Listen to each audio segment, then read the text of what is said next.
السلام علیکم۔ ہم آپ کو اپنے چینل افسانہ پوائنٹ میں خوش آمدید کہتے ہیں۔ یہاں آپ کو ہر طرح کی دلچسپ کہانیاں سننے کو ملیں گی، مگر کہانی شروع کرنے سے پہلے آپ سے گزارش ہے، اگر آپ نے میرے چینل افسانہ پوائنٹ کو سبسکرائب نہیں کیا تو پلیز کر دیں اور بیل آئیکن کو بھی دبا دیں تاکہ آپ کو مل سکے ویڈیو اپڈیٹس۔ کافی رات ہو گئی تھی، راضی ابھی تک جاگ رہا تھا۔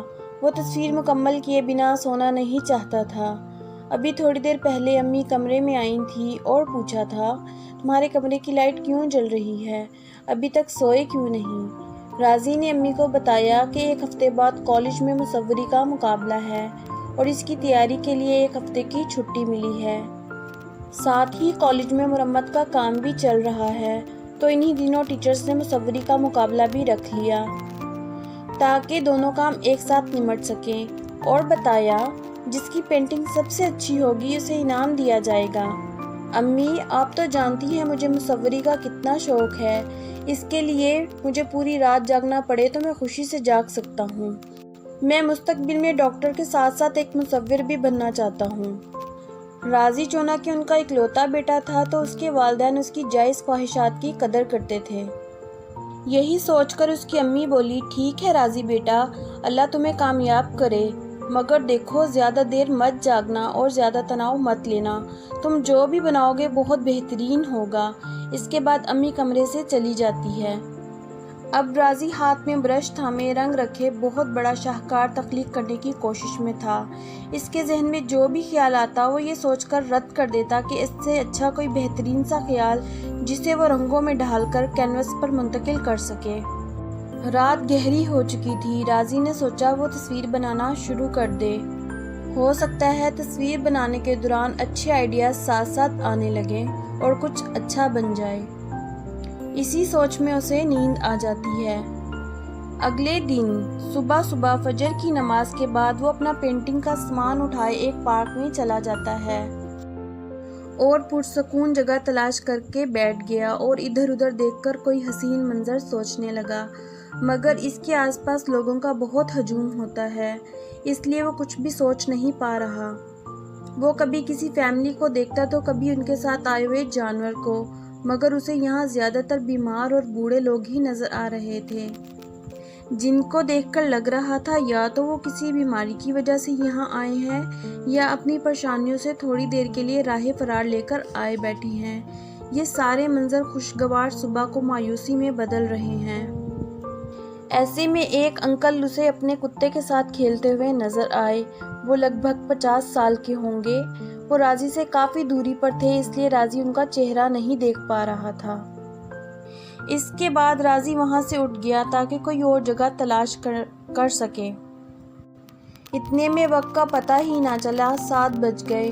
امی کا فون آیا۔ وہ پریشانی سے بولی، بیٹا کہاں چلے گئے ہو؟ تو وہ امی کو پوری بات بتا دیتا ہے۔ اس کی امی کہتی ہے، بیٹا خالی پیٹ تو کسی کا دماغ کام نہیں کرتا، جلدی سے گھر آ جاؤ، ساتھ بیٹھ کر ناشتہ کرتے ہیں، ہو سکتا ہے ناشتہ کرنے کے بعد تمہارے ذہن میں کوئی بہترین منظر آ جائے۔ وہ اپنی امی کو مسکرا کر کہتا ہے، جی امی، مجھے بھی بہت بھوک لگی ہے، میں بس ابھی گھر آتا ہوں۔ وہ اپنا سامان اٹھائے سامنے والے گیٹ کی طرف بڑھ رہا تھا کہ اچانک اس کی نظر نیچے گرے گھاس پر پڑے شناختی کارڈ پر گئی۔ اس نے آس پاس کے لوگوں سے اس شناختی کارڈ کے بارے میں پوچھا، پر سب نے نفی میں سر ہلا دیا۔ اسی بھاگ دوڑ میں 8 بج گئے۔ اب وہ بہت تھک چکا تھا اور اسے بھوک بھی بہت لگ رہی تھی، تو اس نے سوچا کہ کل پھر آؤں گا پارک میں اور شناختی کارڈ کے بارے میں پوچھوں گا۔ پھر وہ گھر چلا جاتا ہے۔ جب وہ گھر جاتا ہے تو اس کی امی نے ناشتہ ٹیبل پر لگا دیا ہوتا ہے۔ وہ ناشتہ کرتا ہے اور کچھ دیر آرام کی غرض سے اپنے کمرے میں آ جاتا ہے اور سو جاتا ہے۔ تبھی اسے خواب آتا ہے کہ وہ مقابلے کی جگہ پر موجود ہے اور ایک کوڑا کاغذ اس کے سامنے ہے اور وہ بار بار اس پر کچھ بناتا ہے اور مٹا دیتا ہے، جبکہ آس پاس کے لوگ جلدی جلدی اپنی پینٹنگ بنا کر اپنے اپنے گھروں کو روانہ ہو رہے ہیں۔ ایسے میں وقت تیزی سے گزر رہا ہے کہ اچانک ٹیچر اس کے پاس آتی ہے اور کہتی ہے، اب وقت ختم ہو چکا، اب اٹھ جاؤ۔ یہ آواز کان میں پڑتے ہی راضی کی آنکھ کھل جاتی ہے تو سامنے اس کے 2 دوست موجود ہوتے ہیں جو اس کو کہہ رہے ہوتے ہیں اٹھ جاؤ یار اور کتنا سو گے۔ راضی گھبرا جاتا ہے۔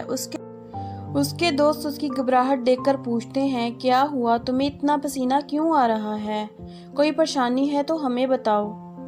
تو راضی انہیں اپنا خواب بتا دیتا ہے۔ اس کے دوست کہتے ہیں ارے یار تم پاگل ہو، اتنی ٹینشن کیوں لے رہے ہو، ایک مقابلہ ہی تو ہے، ہمیں دیکھو ہم نے بھی تو حصہ لیا ہے، ہم تو اتنی ٹینشن نہیں لے رہے۔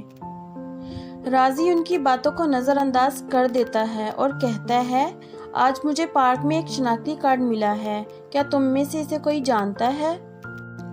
تو دونوں دوست کہتے ہیں نہیں ہم اسے نہیں جانتے۔ پھر وہ دونوں اس تصویر کے بارے میں تجزیہ کرنا شروع کر دیتے ہیں۔ ایک دوست نے کہا تھا اس شناختی کارڈ پر جو تصویر ہے اس سے تو یہ انکل غیر ملکی لگ رہے ہیں۔ ایک دوست نے کہا ان انکل کا بال بنانے کا سٹائل بہت پیارا ہے۔ راضی کو خیال آیا کیوں نہ شناختی کارڈ والے انکل کی تصویر بناؤں۔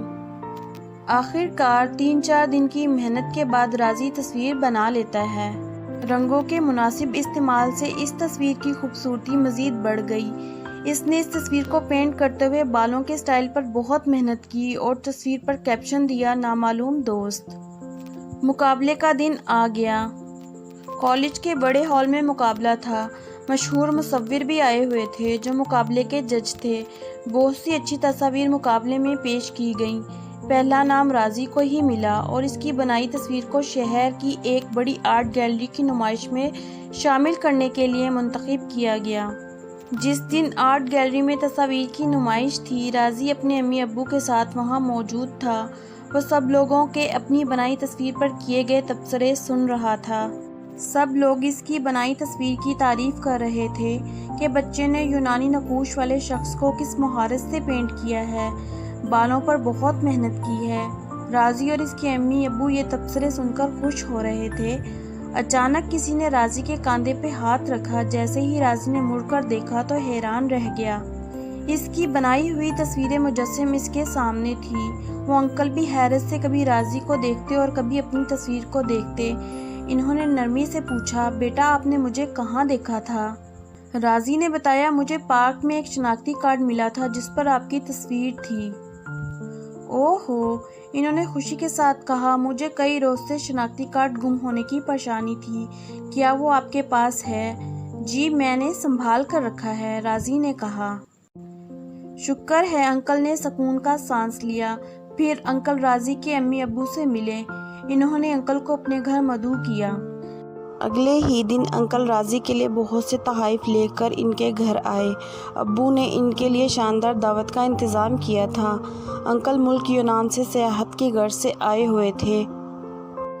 وہ اپنے ملک میں ایک اعلیٰ عہدے پر فائز تھے اور اپنا شناختی کارڈ گم ہونے کی وجہ سے بہت پریشان تھے جو انہیں بہت عجیب انداز میں واپس مل گیا تھا۔ انہوں نے راضی کو بہت سراہا۔ ایک تو اس کی فن کی تعریف کی، یقیناً یہ ایک بہترین کاوش تھی، اور دوسرا یہ کہ اس طرح سے ان کا گمشدہ کارڈ ملنے کے ساتھ ساتھ ایک نامعلوم دوست ایک بہترین دوست بن گیا تھا اور وہ راضی کی فیملی کے پکے دوست بن گئے۔ انہوں نے راضی کو اپنی فیملی سے ملوایا۔ ان کا ایک بیٹا راضی کا ہم عمر تھا، اسے بھی مصوری کا شوق تھا، وہ بھی راضی کا دوست بن گیا۔ راضی کے ابو نے انہیں سیاحت کے ایسے مقامات کے بارے میں بتایا جن کے بارے میں انہیں نہیں پتا تھا۔ وہ کہتے تھے پاکستان بہت خوبصورت ملک ہے۔ جب انکل اور ان کی فیملی کے واپس جانے کا وقت آیا تو راضی بہت اداس ہوا، لیکن انکل نے کچھ عرصے بعد ان سب کو یونان سیاحت کے لیے بلایا۔ راضی کے امی ابو کو یونان بہت پسند آیا۔ اب راضی ڈاکٹر بن چکا ہے اور اس کی شادی یونانی انکل کی بیٹی مریانا سے ہو گئی ہے۔ وہ دونوں اپنی زندگی میں بہت خوش ہیں۔ کبھی کبھی جب ان کی آپس میں ہلکی پھلکی نوک جھونک ہو جاتی ہے تو دونوں غصے میں یہ کہنا نہیں بھولتے کاش سڑک پر گرا ہوا کارڈ نہ ملا ہوتا، اور مریانا کہتی ہے کاش آپ کو میرے پاپا کا کارڈ نہ ملا ہوتا۔ اس پر دونوں ہنس دیتے ہیں اور لڑائی ختم ہو جاتی ہے۔